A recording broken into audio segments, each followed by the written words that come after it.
सो है गाइस, आज का इस वीडियो में YouTube आउट्रो के बारे में मैं फुल डिटेल करूंगा। So hey what's up, welcome back to this channel and Jai Jagannath.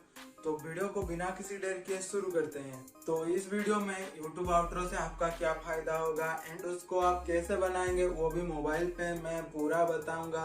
तो वीडियो को एंड तक जरूर देखना। अगर आप स्किप कर दोगे तो नहीं जान पाओगे एंड क्या फायदा होगा वो भी नहीं जान पाओगे, जो कि आपको फ्यूचर में बहुत ही तकलीफ होगा एंड आपका लॉस भी हो सकता है। YouTube आउट्रो से आपको फ्यूचर में ग्रो करने का बहुत ही फायदा मिलता है।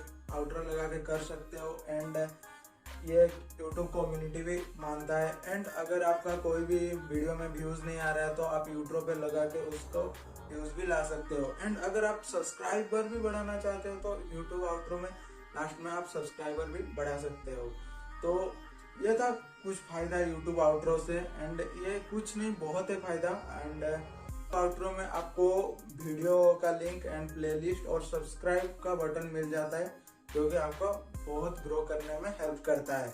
एंड ये तो हो गया फायदे की बात। अभी हम उसको बनाएंगे, कैसे बनाएंगे मैं सिर्फ दो ऐप यूज करके मैं बना के दिखाऊंगा। एक है पिक्सलैब और है काइनमास्टर। तो वीडियो को लास्ट तक जरूर देखना एंड स्किप मत करना।